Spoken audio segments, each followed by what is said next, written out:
What's poppin', my rocket powered sound designers? In today's video, we're gonna be taking a look at how to make this Flume pluck bass in Serum, and this is what it sounds like.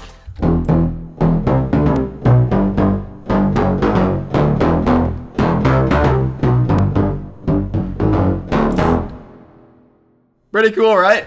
I really like that sound. Flume's been using it a lot in his most recent tracks, and if you guys like that sound, support this video by just dropping a like. That's all you have to do, just drop a like. And if you're not already subscribed, subscribe, because you're missing out. If you're not already subscribed, you're not missing out if you're subscribed, right? Right, guys? But anyways, without further ado, let's jump right into this awesome fat fucking Serum tutorial.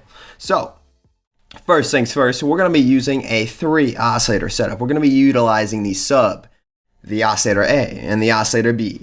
Okay, so we're going to start off with the sub turned on, and we're actually going to be putting this to a sawtooth waveform right here, and we're going to turn up this octave up 1. So we start off,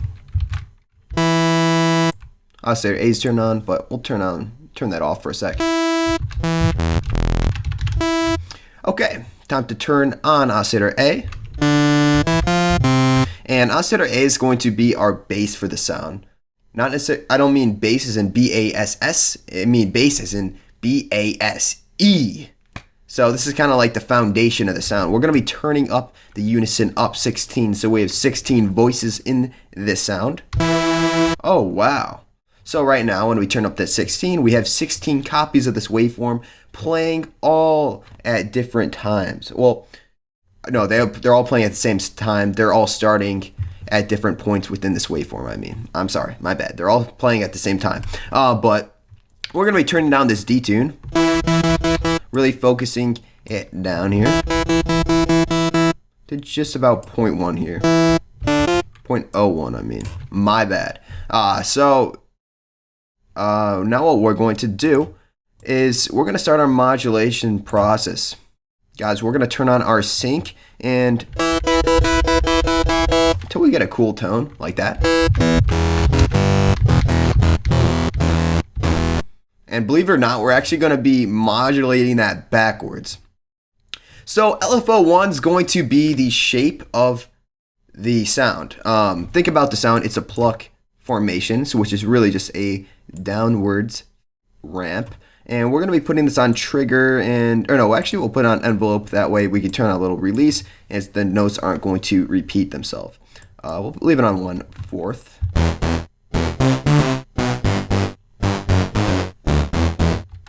Okay, sounds pretty garbage right now. The reason that we're doing the sync here is because not only is it turning up the pitch, but once we start to get more into the sound, it kind of takes away. Wait, already I'll bypass that for a sec. See how robotic it sounds? We'll turn on the sync. It adds detune to the sound without making it sound a little too gross. Okay, Oscillator B, we're going to turn on to our Monster 8. I know, Monster 8 for a pluck? Hey, it works. So we're going to turn up this wavetail position. Let's get a feel of the sound.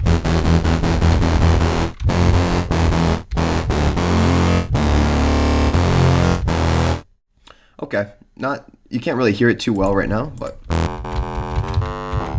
it just adds in a little bit of that extra tone. Wait.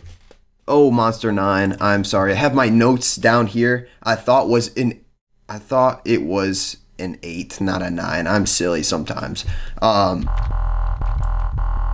That's really the waveform that we're going to be using. I was going to say, that does not sound right, Monster 8. What? So this is really just like a softer form of a sine waveform to me. That's what it sounds like, at least.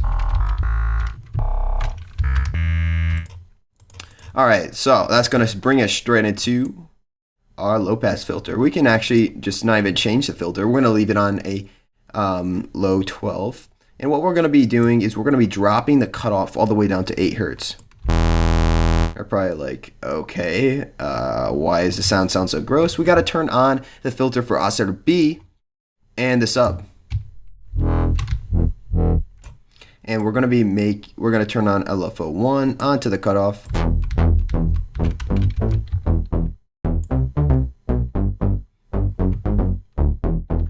So if you guys heard in the demo, I was kind of modulating the cutoff with a macro. So you guys can put on a macro, that way you could just kind of make like a build up with this, kind of add a little bit of, or humanize the sound a little bit.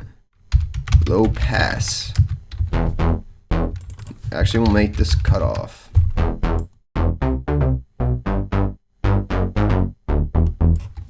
All right, we're gonna drop the resonance down. And the reason we're cutting out the high frequencies is because basically every pluck is doing that. That's kind of what makes it a pluck. We're cutting out, the more we start to move closer to the end of the sound, the more frequencies we want to end up cutting out. That way we go dope, dope. We're just kind of canceling the sound, as opposed to a high pass, which almost like opens up the sound. It goes, wah, wah. I know I look so goofy right now, but I hope that my goofiness paid off for you guys understanding what I'm saying. Okay, so first effect on the list, we're actually going to be using a chorus. I know that this chorus effect is not touched very often in Serum, but guys, it's very, very handy once in a while. Trust me. I've actually put it on growl basses before. It can just it changes the tone, it can make it softer, and it could add in a little bit more space to the sound as well. So this is the trick I like to do when I'm working with a chorus. I turn up the mix all the way, and I also turn up the low pass filter all the way. That way I can see exactly what the chorus is doing. Obviously I'm not going to end with those settings like that, but it's just so I can control a little bit what's happening. I'm going to turn that delay up just a little bit, the first one, and turn on the rate just a tad bit. The reasoning for that is when things start to get a little bit too fast, it starts to sound detuned, and I don't really want that. I already have the sync and the unison getting that job done for me, so I'm just going to leave the rate down here. It's just kind of going to clean up the sound a little bit more. We're going to turn the low pass filter down to about 1,300 hertz. And a fun fact, you can actually turn on the high pass filter just by turning, or you're not turning anything, you're just pressing that button. And we are also going to bring the mix down to about 70%.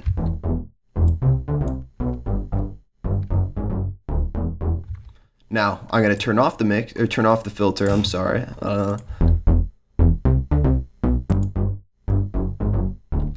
Hear what I'm talking about? It makes it sound a little bit more full. Makes it sound a lot better in general. So now we're going to use our compressor. First things first, we're going to be turning on that multiband, that fat multiband, and we're going to turn up the gain a little bit. I don't like the attack on this, so I'm going to be turning that down a little bit. You start to get a little pop sound. I don't like that pop sound. Okay, we're also going to turn down the high band all the way down to 0, so the higher end frequency band. And also on the low end, we're going to turn that down to 46. So we get this. This is very useful, especially for these kinds of sounds when we want the multiband to be working in the mid-range frequencies, which we're actually going to be turning that up a little bit. Just a tad bit. Not too much, just a tad bit. And now we're going to turn on the hyper. So we're not even going to be using the hyper that much. We're just going to be using a little bit. And dimension, we're going to be turning down this size to about 2% and that mix up to a fat 36. Why? Because when we turn on the size all the way, we get a delay, and that sounds nasty. So we're going to be turning that mix down to about 30 percentile.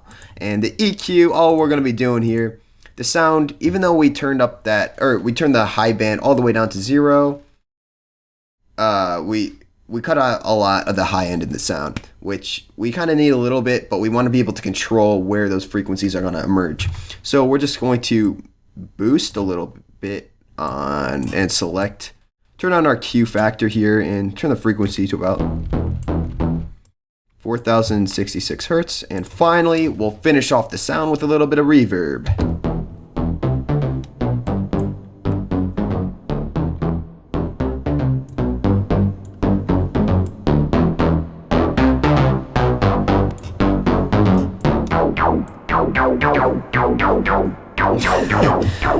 Alright guys, that's really it for today's video. I know that you guys liked it, so drop a like. If you didn't, then don't do anything. Do not press that dislike. No, I'm kidding. You can if you want. It's all up to you guys. But without further ado, my name is Shane Gregoire, and I will catch you guys in the next serum tutorial.